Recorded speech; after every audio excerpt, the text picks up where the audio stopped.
اب ہیلیوس آپریشنز نے Nicosia air traffic control سے رابطہ کیا اور کہا کہ وہ فلائٹ 522 سے کانٹیکٹ کرنے کی کوشش کریں۔ اگلے 5 منٹوں تک کنٹرولر نے جہاز سے کانٹیکٹ کرنے کی کوشش کی لیکن کوئی جواب نہیں آیا۔ پھر کنٹرولر نے فلائٹ 522 کے قریب ایک دوسرے جہاز سے کانٹیکٹ کیا اور ان سے کہا کہ وہ فلائٹ 522 سے کانٹیکٹ کرنے کی کوشش کریں، پر یہ طریقہ بھی ناکام رہا۔ اسی دوران فلائٹ 522 اب گریک ایئر سپیس میں بنا کسی پرمیشن کے داخل ہو چکی تھی اور اس نے اپنا فلائٹ پلان جاری رکھا۔ Nicosia air traffic control tower نے فلائٹ 522 سے ایمرجنسی فریکوینسی پر بھی رابطہ کرنے کی کوشش کی لیکن یہاں سے بھی کوئی جواب نہیں آیا۔ پھر انہوں نے گریس میں ایتھنز ATC سے رابطہ کیا اور پوچھا کہ کیا ان کا فلائٹ 522 سے رابطہ ہوا ہے یا نہیں، لیکن بدقسمتی سے ان کی ریڈیو کالز کا بھی جہاز سے کوئی جواب نہیں آیا۔ اب یہاں پر 2 پاسبلٹیز تھیں، یا تو فلائٹ 522 میں کوئی ریڈیو ٹرانسمیشن کا مسئلہ ہوا ہے جس کی وجہ سے وہ کالز سن تو پا رہے ہیں لیکن ان کے جواب ٹرانسمٹ نہیں ہو رہے، یا پھر دونوں پائلٹس ہاسٹیج بنا لیے گئے ہیں۔ پہلی پاسبلٹی کو مد نظر رکھتے ہوئے ایتھنز کنٹرول ٹاور نے جہاز کو نیچے اترنے کی پرمیشن دے دی، پر فلائٹ 522 کی طرف سے نیچے اترنے کا کوئی اشارہ نہیں ملا۔ 20 سے زیادہ مرتبہ کانٹیکٹ کرنے کے باوجود جب کوئی جواب نہیں آیا تو مجبوراً ایتھنز ATC نے گریک ایئر فورس سے کانٹیکٹ کیا۔ ان کو بتایا کہ فلائٹ 522 بنا پرمیشن کے ایئر سپیس میں داخل ہوئی ہے اور میسیجز کا جواب بھی نہیں آ رہا۔ گریک ایئر فورس نے فوراً 2 F-16 جیٹس انٹرسپٹ کرنے کے لیے بھیج دیے۔ اس وقت تک فلائٹ 522 آٹو پائلٹ پر پرفیکٹلی اپنے فلائٹ پاتھ کو فالو کر رہی تھی۔ جس مقام پر اسے نیچے اترنا تھا وہ پوائنٹ آلریڈی 2 مرتبہ مس ہو چکا تھا، لیکن جہاز 34,000 فیٹ پہ ہی پرواز کر رہا تھا۔ صبح 7:37 AM پر فلائٹ 522 نے ایتھنز ایئرپورٹ کے اوپر ہولڈنگ پیٹرن بنا دیا۔ ہولڈنگ پیٹرن اس پیٹرن کو کہتے ہیں جس میں جہاز ایئرپورٹ کے اوپر ہی گول چکر کاٹ رہا ہوتا ہے اور پرمیشن ملتے ہی وہ لینڈنگ اپروچ بناتا ہے۔ جب وہ ہولڈنگ پیٹرن کے 6 راؤنڈ پر تھے اس وقت دونوں F-16 نے ان کو انٹرسپٹ کر لیا۔ صبح کے ٹھیک 8:30 بج رہے تھے۔ 2 F-16 میں سے ایک پائلٹ نے کافی حیران کرنے والی رپورٹ دی۔ ان کا کہنا تھا کہ فلائٹ 522 کے کاکپٹ میں کیپٹن کی سیٹ بالکل خالی پڑی ہے۔ انہوں نے پیسنجرز کیبن کے اندر بھی دیکھا، دوسری سائیڈ کی ونڈوز کی لائٹ میں ان کو کیبن صحیح طرح دکھ رہا تھا۔ وہاں پیسنجرز بالکل بے حرکت اپنی سیٹ پر بیٹھے تھے جبکہ ان کے چہروں پر آکسیجن ماسک لگے تھے۔ جب جہاز ہولڈنگ پیٹرن کا 10واں راؤنڈ لگا رہا تھا F-16 پائلٹ میں سے ایک نے ایک عجیب منظر دیکھا۔ ایک شخص جس نے ہلکی نیلی شرٹ اور کالی ویسٹ پہنی تھی کاکپٹ میں داخل ہوا اور کیپٹن کی سیٹ پر بیٹھ گیا۔ اس نے ہیڈ فونز پہنے اور اپنے ہاتھ سامنے والے پینل پر رکھ دیے۔ پائلٹ نے کاکپٹ میں موجود شخص کو ہاتھ کا اشارہ کیا جس پر اس نے ہاتھ ہلا کر جواب بھی دیا، پر کچھ ہی لمحوں کے بعد جہاز کا لیفٹ انجن بند ہو گیا، جس کے بعد پلین تیزی سے لیفٹ کی طرف جھکا اور زمین کی طرف اترنے لگا۔ صبح 9 بجے سے تھوڑا پہلے جہاز مزید لیفٹ مڑ گیا اور اس کے بعد اس کا رائٹ انجن بھی بند ہو گیا۔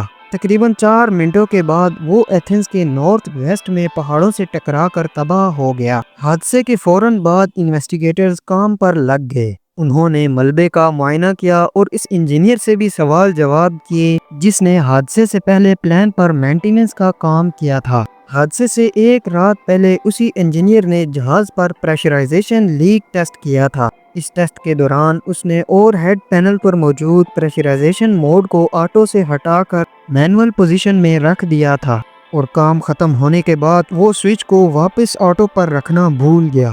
جہاز 34,000 فیٹ کی بلندی پر اڑ رہا تھا اور مینول پوزیشن کی وجہ سے اس کے اندر ہوا کا دباؤ کم ہونا شروع ہو گیا۔ کم پریشر میں انسانی دماغ صرف 10 منٹ تک کام کر سکتا ہے اور اس حالت کو ہیپوکسیا کہتے ہیں، یعنی آکسیجن کی کمی۔ اس کا سب سے پہلا اثر دماغ پر ہوتا ہے جس سے کنفیوژن، سوچنے کی صلاحیت میں کمی اور آخر بے ہوشی یا موت بھی ہو سکتی ہے۔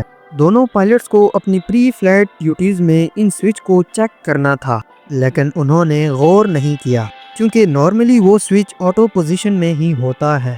ان کے پاس مسئلے کو پہچاننے کے لیے 2 اور موقع بھی تھے۔ ٹیکسی سے پہلے اور ٹیک آف کے بعد، لیکن وہ ہر موقع کو گوا بیٹھے۔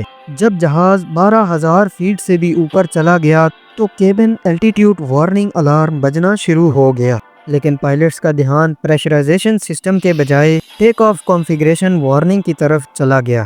اسی غلط فہمی میں انہوں نے وہ پروسیجر شروع کر دیا جو عموماً ٹیک آف سے پہلے رن وے پر کیا جاتا ہے، اور ایسے وہ اصلی مسئلے کو پوری طرح نظر انداز کر بیٹھے۔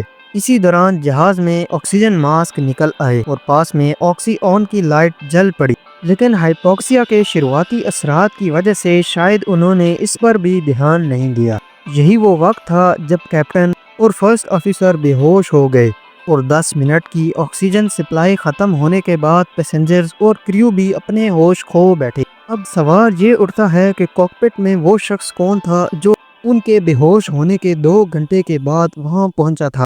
تحقیقات سے معلوم پڑا کہ وہ فلائٹ اٹینڈنٹ انڈریاس پروڈرامو تھا، جس کے پاس کمرشل پائلٹ لائسنس تھا، لیکن وہ 737 اڑانے کے لیے کوالیفائڈ نہیں تھا۔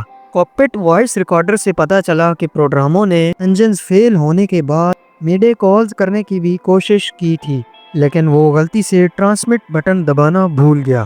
انویسٹیگیشن بورڈ نے یہ تحقیق کی کہ اس کی فلائنگ ایکسپرٹیز اتنی نہیں تھی کہ وہ ایک بوئنگ 737 کو کنٹرول کر سکے، وہ بھی جب فیول ختم ہونے کی وجہ سے انجنز فیل ہو گئے ہوں، اور اگر وہ کسی طرح سے جہاز کو لینڈ کروا بھی لیتا پھر بھی پیسنجرز اور کریو کا زندہ بچنا ناممکن تھا، کیونکہ اتنی دیر تک ہائپوکسیا دماغ میں irreversible ڈیمیجز پیدا کر دیتا ہے۔ انویسٹیگیشن کے دوران جہاز کے ملبے میں سے 4 میں سے 3 پورٹیبل آکسیجن سلنڈرز استعمال شدہ حالت میں ملے۔ اس سے یہ ثابت ہوا کہ پروڈرامو اور شاید 2 اور کیبن کریو ممبرز نے ان سلنڈرز کو استعمال کیا تھا، جس کی وجہ سے وہ باقی مسافروں اور پائلٹس کے مقابلے میں زیادہ دیر تک ہوش میں رہے۔ ہیلیوس فلائٹ 522 کے حادثے کے بعد ایوییشن انڈسٹری نے بہت کچھ سیکھا، اور کئی نئی SOPs بھی بنائی گئیں جن میں بوئنگ کو پائلٹس کی ٹریننگ میں اضافہ کرنے اور وارننگز کے فرق کو سمجھنے کی ہدایت دی گئی۔